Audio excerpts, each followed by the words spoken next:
thrilled about being recorded. But.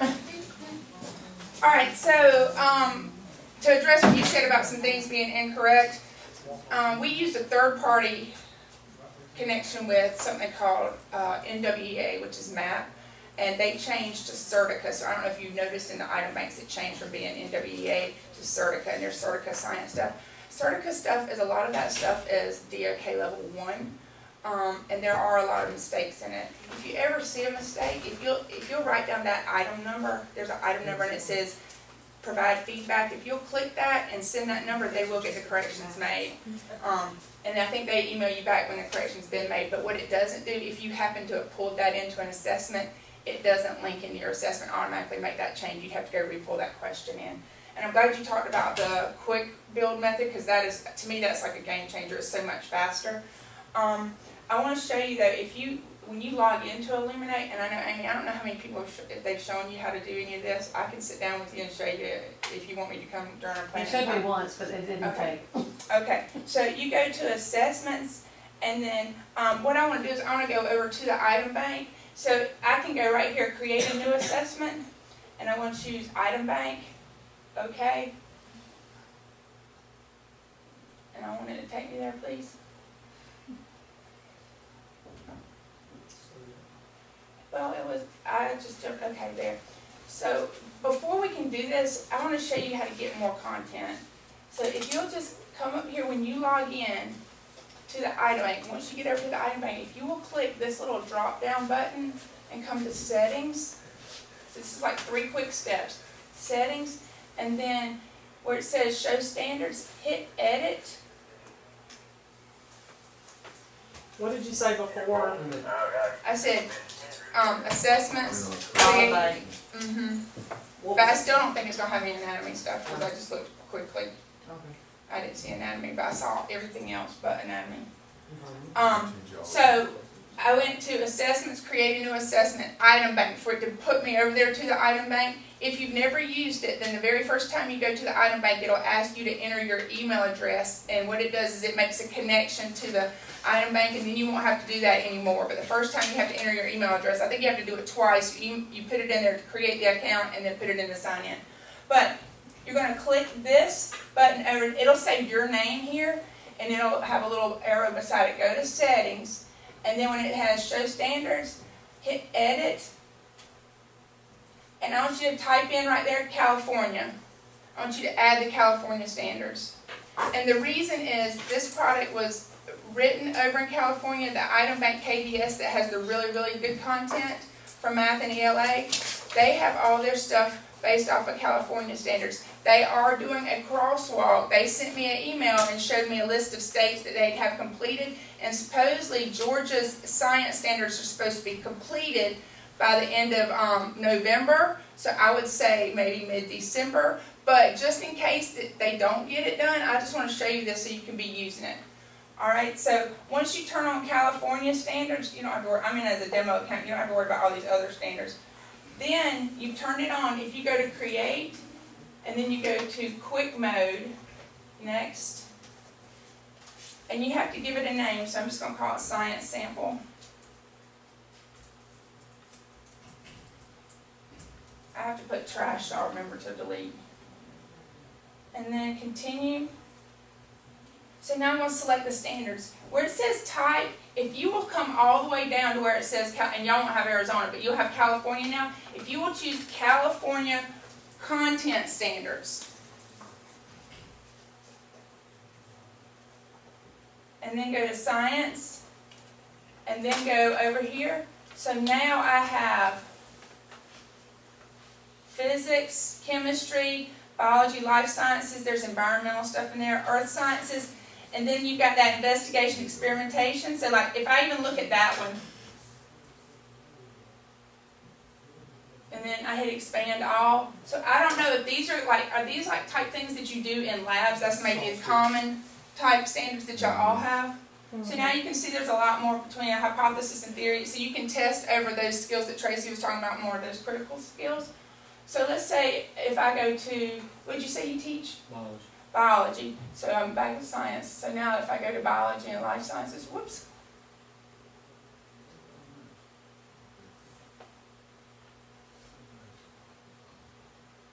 You see there's a lot more items than what you had before.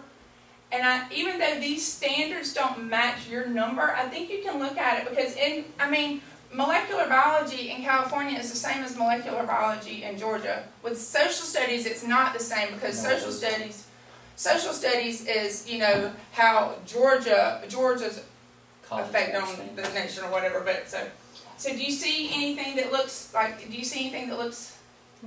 Is there a way to, like, link, because I was using another one, and I make my kids do a mastery chart. Mhm. So is there a way, To link your besides me telling them, to link it to Yes. a Georgia standard? Yes, so I'm gonna do that. I'm gonna show you a step to do that. So let's just say, is this one of your standards maybe? No. Well, no. So what happens now is it's broken down differently than the way. Yeah. Those are college board standards. That's because California's 7 years ahead of us. Mhm. They always are.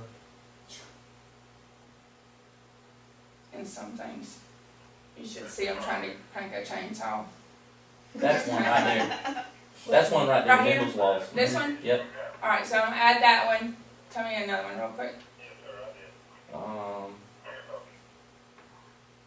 The one that they have to predict the sequence of amino acids. Help me out with the number. Or this one? Alright, so let's just say I picked two standards. I could pick as many as I wanted to assess. And like he said, you can come up here to the top now and you can say I want 5 from this standard and 5 from this standard. Now this modify criteria, what it's going to do, it's going to give you just, if you let it generate on its own like this, it's going to give you a variety of DOKs and it's going to give you a variety of questions. If you wanted it to be just specific stuff, so I could hit this modify criteria and then I could go into types, and if I wanted just multiple choice, I could choose that, or if I wanted just construct a response, I could choose that. The only thing is these are filters, so it is possible for you to filter out all of your stuff. So I usually tell people to start, just let it generate on its own before you start adjusting things. But you also could go over here and you could say, give me just DOK2s. Okay, so I'm not going to put anything yet though, so I'm just going to hit 5 and 5. Hit continue. So now this select exclusions, when you told me you create a test and then you create a review. So if I created my review first, then my review would be an exclusion, meaning don't use any questions on this new test that you used on that review. So that's what an exclusion means. So if you happen to give, I don't know, some type of, quick checks during the week, like quick 5 questions that you're using for instruction, like you were talking about. Like your review. Yeah. So what you would do is you would say, okay, I don't want it to use anything on this science sample trash review that I'm doing this. I just hit add. So now that's telling it, do not give me any of the duplicate items. Okay. So it's the same thing if you're doing a retest. All right. And so now I'm just going to hit continue and tell it to generate. And it's going to generate the questions. And now I can see them. So at this point now I can look at the questions and say, okay, yeah, I like that one. So this is good PLC work. If you're working with a partner on this, y'all can sit there and put it on the board just like I'm doing, and you can say, okay, is that a good question? I don't teach biology. Is that a good question? Yes. Okay. If you wanted the information, you can see here what kind. This is a medium difficulty, but this particular one is not. If you notice, this one is not mapped to DOK level, but it is a part type assessment. So that's not coming from that Certica item bank, so you wouldn't have seen this before. What about that? Is that a good question?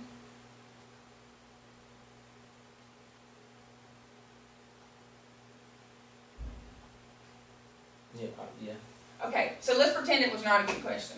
If y'all said, no, we don't like that question, I just hit regenerate. What it does is it throws that question out. You're not going to see that question again through all this. And now you got another question that fits that same criteria. Same DOK, same skills, same everything. Now, just a little, another little thing there.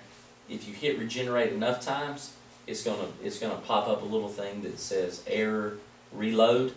It's gonna tell you to reload the assessment, and so you hit the little button. It's not gonna change anything. It's just gonna tell you to reload the assessment. And basically, what it's telling you is there's nothing else we can change this to. Right. So it doesn't matter how many times you hit it and that little thing shows up. That's what it's actually saying, there's nothing else we can change this to. So once you get With the there, same you're, standard or right, whatever. once you Right. get there, you're stuck with that question, so. Right, Yeah, but Choose you wanna know wisely. what you saw. yeah. You So never know one when the thing, weasel's so one coming out thing, the one box. thing, one thing Jake said is he wishes there was an undo Yeah. regenerate, because what happens, he gets in that habit of regenerate, Yeah. and then he's like, whoa, come back, that was a good question. Yeah, and you But what get it to does the is end. it throws it out of your It out of does. your stash, so you don't get that question again. So Even if you I make a don't know, new assessment? even if you make a new But you assessment, gotta go it's throwing- all the way back. I made an assessment, there was one question that I wanted it to be a DOK 3.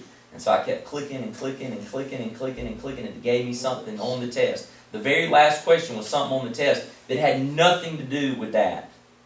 And I couldn't get it to go away. I had to trash it and go back and make a new test. So there was not, well, I can show you how you could trash it, okay? So Just that one question? Yes, just that one question. That would've been nice. Alright, so basically, if this, I like all these questions, and then I come on down here, here's the other standard, show questions, so now I can see all of them. Again, if you're using a computer lab, this little symbol here means this could be printed out or computer. Hopefully y'all are able to get to online testing, because if you're able to get to a computer to do some online testing, then you don't have to worry about that pencil or computer screen. Alright, plus if you can do it online, I'm going to tell it to scramble, and it'll automatically scramble all those choices, so then you don't have to worry about different versions. Alright, so let's say I've got my test the way I want it, then all I have to do is I can either hit ready to publish, or I can hit save. Now what happens when I hit save is it's not published. In Illuminate, you have to publish it to get it over to the other part to be able to administer it and give your, look at your data. So let's say I just saved it. This is what you would do to get rid of that question. Instead of publishing it, you're like, I really don't like that last question. So save it, open it back up.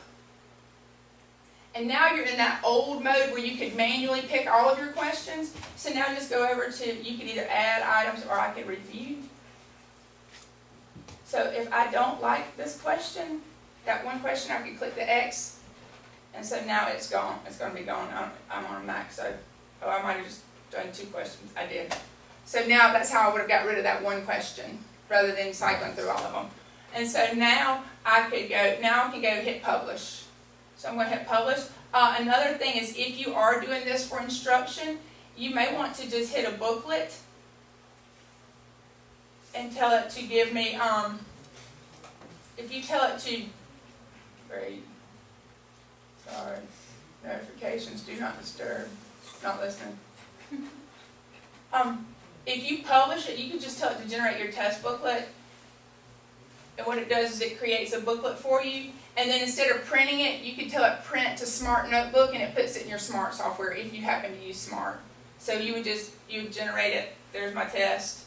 It generated it. And I could just tell it to print, rather, I could go right here and tell it to print to Smart Notebook and use it in your Smart software if you wanted to. But let me go back to it. So now, that last step I have to do is publish it. So to publish it, one thing you do want to do is you want to go ahead and enable this. So this is going to give you a breakdown of different, and I've already gotten through so many playing around. You see all the questions that I have now are all medium level, which is DOK 2 level questions. But if I had left it the same, you would see it would have given me a variety of level 1 and level 2s and 3s. It'll mix it up. So now I just hit publish. So when I publish it, now I'm putting it in Illuminate. So now I'm going to hit return to Illuminate, and this is where you go and map your standards. So you can already do it so that it's going to give it to them on their feedback. So now you just go to, click on the assessment, so there's my sample trash. Fill it up for me. And then go right here to this setup, and come down to standards. And again, hopefully they're going to have the crosswalk done. I'm just showing you this in case they don't. Come down here, and now you would choose your English, the Georgia standard. So I'm in as, is that it? And then whatever grade level, what are you?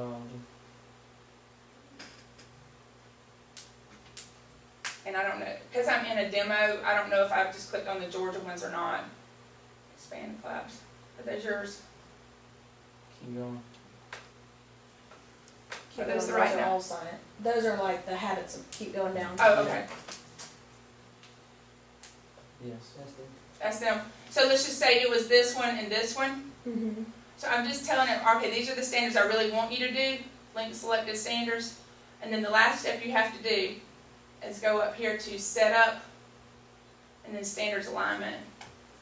And so what the standards alignment does is it says, okay, here is your standard that you really wanted it to be. Here are the two standards. So I want that to be question 1, question 2 goes with this one, question 3, 4 goes with this one, 5, 6, 7 goes with this one. So you just have to know that ahead of time?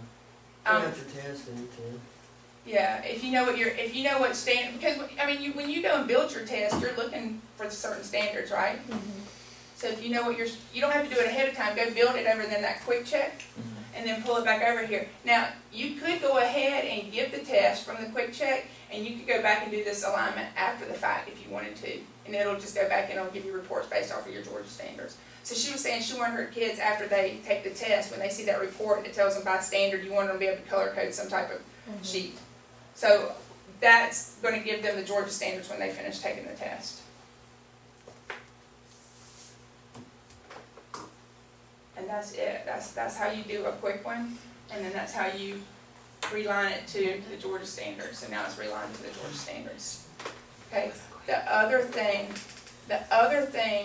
is there's a way that you can do a hybrid, and that's what Lee was talking about earlier, and that is if you have something in exam view, you can print the test out of exam view or generate a PDF, and then you can upload the PDF on one side and then have your multiple choice answers on the other side. So I don't know if y'all have seen that or not, but Jake was putting together a just quick help website, and he's doing a little screencast of him doing different things. He asked me to do one on a hybrid, so I'll do a hybrid and add a video link on there so that if you want to see how to do that, you can do that. Let me add another thing. So with the hybrid comes the ability to do all kind of other things. That means any test that you can find online, whether it be through Khan Academy, whether it be from USA Test Prep, from whatever, anything that will generate either a Word document, a PDF, or a PowerPoint, you can put in this system and tie to standards. What we have done is we've already gone to the College Board AP test place, and we've already put in all the answer key. So if you were to download it yourself and do it yourself, you would have to download the test booklet, and then you'd have to go in and do manual setup and put all the answers in. For the new AP practice test, we've already done that part for you. The only thing that we haven't done is we have not downloaded the book, because we can't do that for copyright reasons. We can make all the shells that we want to. We can go in and make the shell all the answers. There's some science textbooks that we've already created from the book. We look at the book and we've already created the shell for the y'all understand what I mean when I say shell? So with those practice AP tests, all you have to do is download yours and then upload it as attachment. And that's something we really could probably do at the district level and share them out with everybody. All right, if you have any questions, you can certainly email me. What about the little box you have to check that says they won't leave your classroom? All right, Y'all, let me say one more thing before y'all leave. they're adding a lot more technology into answer questions, where you have to go in and because a lot of those are higher level, so you have to go in and drag things in certain places and you'll take your molecules and combine them. To do all that kind of stuff, there's a lot of that. And then there's, if you do the constructive response online, now they have an annotated thing, so if they type in an answer, you can now annotate over their answer. So when you grade the constructive responses, you can go in and you can highlight, if you're doing English, you could highlight and put CS, splice, and you'd show it where it was. So now you're annotating over what they write, and you can also comment on it. And it's really fast to grade, because now it used to have that whole inner edit and you have to key in all the points. So now what it does is it shows you here's the kid's name, here's what they typed, and then you just go say, oh yeah, 5 points, 5 points, 5 points, 4 points, 3 points, and you're looking at their answers at the same time by question. So you're just running down doing it like that. The only, that problem we have here is technology. Because there is no computer lab with over 30 working computers. Well, and they still are on those stupid, Those extended units. extended units, they swore And they they were don't, gonna take I've out. done it and I get too frustrated. Because when I've got 6 kids that their computer doesn't work, then I gotta send them to the library. Well, they don't have enough spots. There's senior projects going on in there, and yes, the computer, the online questions are a lot more rigorous. But I totally get what you're saying. Yes. You can't do that, you can't do the fast rate on those, you have to do those on a computer, right?